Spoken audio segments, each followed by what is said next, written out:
রাতে বালিশে হাত বা মাথা রেখে এই দোয়াটি 100 বার পড়ুন। ধন সম্পদের দরজা খুলে যাবে, আপনার সকল আশা পূর্ণ হবে, সকল অভাব দূর হবে। প্রিয় ভাই, আজকে এমন একটি আমলের কথা বলবো, যে আমল যখন আপনি ঘুমাতে যাবেন সে সময় প্রথমে উজু করে নেবেন, আর উজু করার পরে সুবহান আল্লাহ 33 বার, আলহামদুলিল্লাহ 33 বার, আল্লাহু আকবার 34 বার, আল্লাহু আকবার 34 বার দিয়ে মোট 100 বার। তারপরে আয়তাল কুরসি একবার, দুরূদ শরীফ একবার, সূরা নাস, সূরা ফালাক, সূরা ইখলাস 3 বার পাঠ করবেন। আর আল্লাহর কাছে দোয়া করবেন। আমি যে আজকে একটি আমলের কথা বলবো, সেই আমল আপনাদেরকে যখন আপনি ঘুমাতে যাবেন, আর ঘুমাতে যাওয়ার সময়তে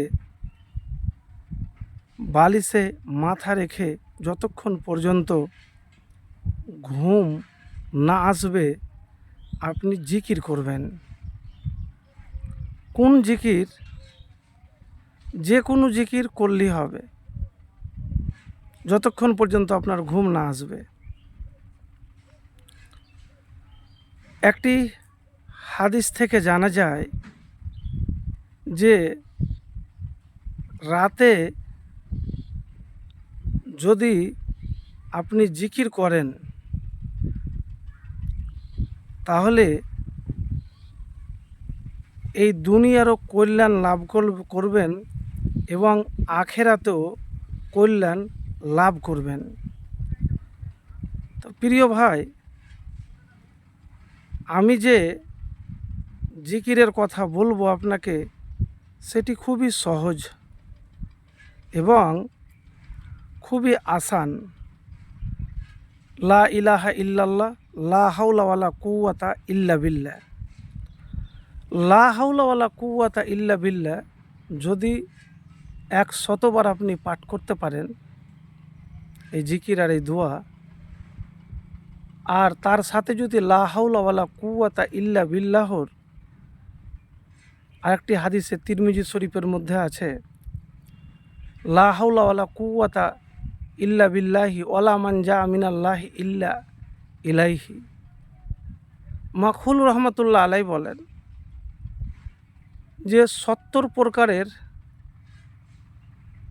অনিষ্ট আপনার জীবন থেকে দূর হবে, আর সবচাইতে ক্ষুদ্র হলো দারিদ্রতা। তো আপনি যদি দারিদ্রতার মধ্যে থাকেন, খুব কষ্টে আছেন, বিপদে আছেন, বিপদ কোনো মতেই আপনার জীবন থেকে দূর হয় না, বা খুব বিপদে আছেন, তাহলে লা হাওলা ওয়ালা কুওয়াতা ইল্লা বিল্লাহ বেশি করে পাঠ করেন। আর যদি দারিদ্রতার মধ্যে থাকেন, অভাবে আছেন, কষ্টে আছেন, তাহলে লা হাওলা ওয়ালা কুওয়াতা ইল্লা বিল্লাহি ওয়ালা মান জা মিনাল্লাহি ইল্লা ইলাই, এই জিকির করুন। দুনিয়া এবং আখিরাতের উভয় কল্যাণ লাভ করবেন। দারিদ্রতা তো জীবন থেকে দূর হবেই ভাই, কিন্তু আপনাকে বিশ্বাস ভরসা লাগবে। আর মাথাতে একটি কথা মনে রাখবেন, যে আল্লাহ রাব্বুল আলামিন চাইলে 1 সেকেন্ডের মধ্যে ভাগ্য পরিবর্তন করে দিতে পারেন। তার জন্য আপনাকে কী করতে হবে? দোয়া করতে হবে, কষ্ট করে, ধৈর্য ধরে। তো আজকে যে আমি বললাম লা হাওলা ওয়ালা কুওয়াতা ইল্লা বিল্লাহি ওয়ালা মান জা ইল্লা ইলাই, এটি বেশি করে পাঠ করবেন। আপনি 100 বার করেন, 50 বার করেন, বা পড়তে পড়তে ঘুম চলে এলো, নিয়মিত আল্লাহর প্রতি ভরসা রেখে করুন, দেখবেন অভাব অনটন দূর হয়ে যাবে, রিজিকের দরজা খুলে যাবে।